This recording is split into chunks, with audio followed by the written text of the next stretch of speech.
वैसे तो कहते हैं भगवान ने किसी को गरीब नहीं बनाया है, उन्होंने हर किसी को इतना दिया है कि वो अपना जीवन गुजार सकें। और अगर किसी को जरूरत से कम भी दिया है तो भगवान उसके लिए कुछ न कुछ ऐसी व्यवस्था कर ही देते हैं कि उनका जीवन चलता रहता है। हम अक्सर दूसरों की अमीरी देखकर अपनी अमीरी और गरीबी का अंदाजा लगाते हैं। यदि हमारे पास 10 रुपए हों और सामने वाले के पास 100, तो हम अपनी नजरों में गरीब हो जाते हैं और सामने वाला अमीर हो जाता है। हम यह नहीं सोचते कि एक व्यक्ति कितनी मेहनत से रुपए कमाता है, 100 काम कर रहा है, उसकी जरूरतें क्या है। हम तो बस दूसरे की दौलत देखते हैं और अपनी राय बना लेते हैं। गौतम बुद्ध की आज की प्रेरणादायक कहानी के माध्यम से आप जानेंगे कि भगवान बुद्ध के अनुसार कौन धनवान व्यक्ति होता है। साथ ही आप यह भी समझ जाएंगे कि गौतम बुद्ध हर व्यक्ति को अमीर क्यों कहते थे। गौतम बुद्ध की कहानी आपको बहुत प्रभावित करेगी और बुद्ध की इस प्रेरणादायक कहानी से मिली सीख आपके बहुत काम आएगी। एक बार की बात है, एक राज्य के राजा ने गौतम बुद्ध को कुछ दिनों के लिए अपने राज्य में आने का निमंत्रण दिया। बुद्ध ने उस राजा का निमंत्रण स्वीकार कर लिया और अपने कुछ शिष्यों के साथ उस राज्य में चले गए। राजा ने बुद्ध से मुलाकात की और उनसे कुछ दिन वहां रहकर अपने राज्य के लोगों की समस्याओं का समाधान करने और उन्हें धार्मिक मार्ग पर चलने की शिक्षा देने का अनुरोध किया। बुद्ध ने राजा की बात मान ली और इस राज्य में 3 दिनों के लिए एक धार्मिक परिषद आयोजित करने का निर्णय लिया।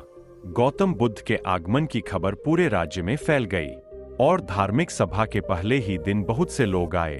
उसी राज्य के चौराहे पर एक भिखारी बैठा रहता था।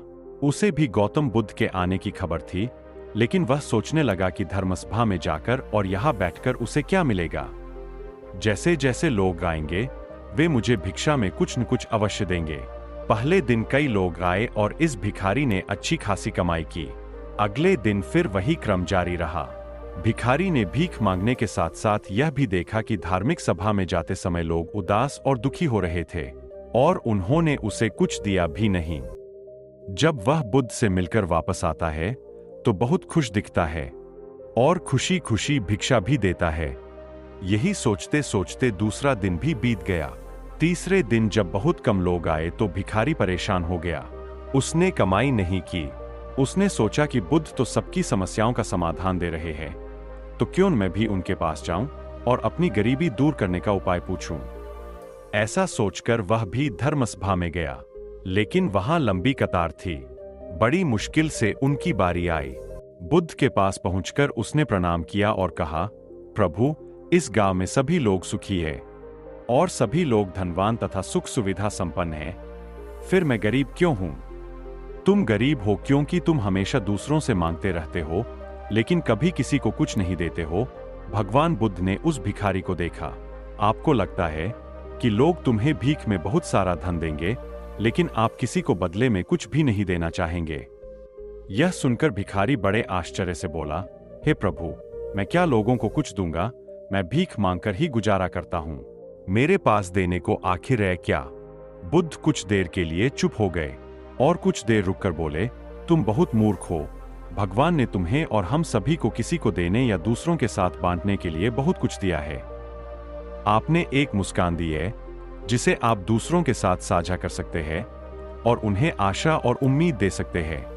तुम्हें आवाज दी गई है जिससे तुम मीठे बोल बोलकर लोगों की प्रशंसा कर सकते हो। तुम्हें 2 हाथ दिए गए हैं जिससे तुम दूसरों की मदद कर सकते हो।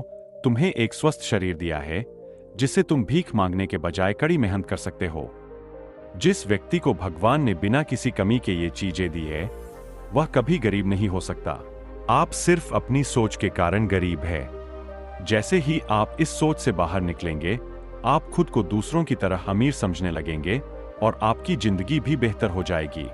दूसरों की खुशी देखकर अपनी तुलना दूसरों से न करें। भगवान ने सभी को अमीर बनाया है, बस जरूरत है तो अपनी सोच सुधारने की।